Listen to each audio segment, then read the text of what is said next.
All right, hey guys, I just want to talk to you if you missed today in class.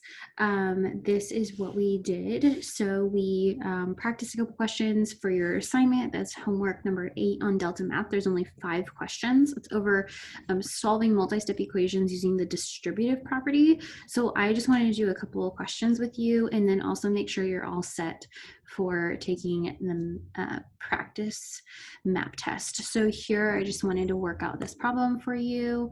And again, if you have any questions, feel free to reach out. So we talked about how right here we have this negative sign. That's actually a -1 that's being multiplied by everything behind it here in the parentheses. So you're going to take -1 times d.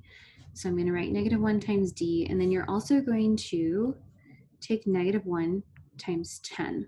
So -1 times 10. So when you go to simplify that, -1 times d is just -1d. We really write that as -d. That's the simplified way to write it. Then I have 1 times 10, which is, or sorry, -1 times 10 is -10.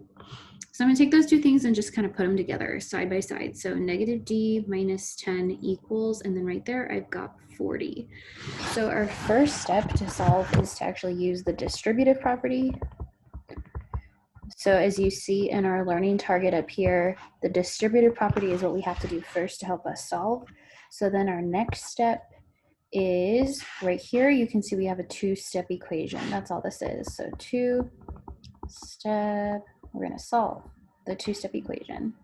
And remember, this is what we did last week.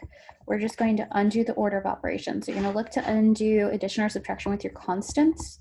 So we talked about today, right here, you want this -10. We're going to add 10 to both sides because we want our variable by itself.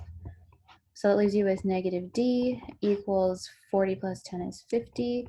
We talked about this step right here quite a bit. We reflected on this, and a lot of people said they would forget that this negative sign is a -1 being multiplied by d.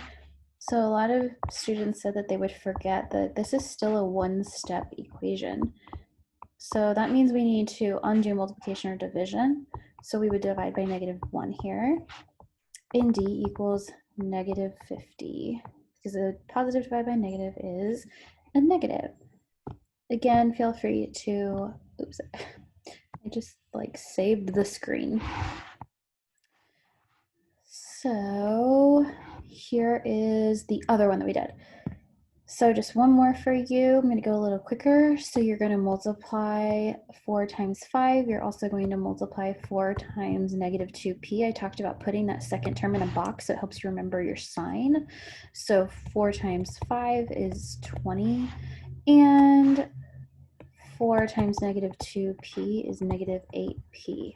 So you're just going to put those two things together and you'll get 20, and then you just put -8p directly behind it, and I'm going to drop down equals 44. So again, all we did right there is we rewrote the problem by using the distributive property. So we haven't solved anything yet.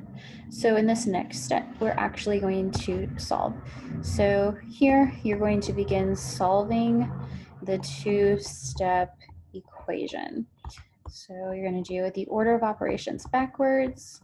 You're going to look to undo your addition or subtraction with your constants.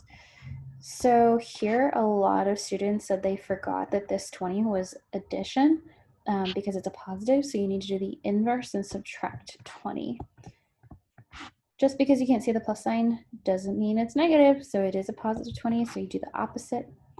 When I go to rewrite, 44 minus 20 is just 24. And then next, oh my gosh, my dog is looking at me through the window because she hears my voice and she wants in the house. I accidentally left her out there while I did this video. So next, I'm going to solve this 1-step equation. And I realize that makes me sound really bad. I love my dog. I wouldn't leave her. She's just always with me. So under your multiplication, this is multiplication, not subtraction. So you're going to divide by -8, divide by -8, p equals, right here, we are not subtracting. This fraction bar means to divide. So 24 divided by -8 is -3. All right, so that's basically what we went over in class today. We just did those 2 examples, and then, oops, your homework is online. So then I had everybody get ready for the map test. So what I need you to do is next week we'll take a map test on October 7th and 8th. So Wednesday, Thursday. And you just need to do your best because that helps us teachers know what you know and what you don't know. So you're going to go to this website. So pause the video, go to this website. You should see a big green box that says your device has passed. If you do not, you need to let me know that. Send me an email. Then go to this website. Very similar. It just says practice here. So practice.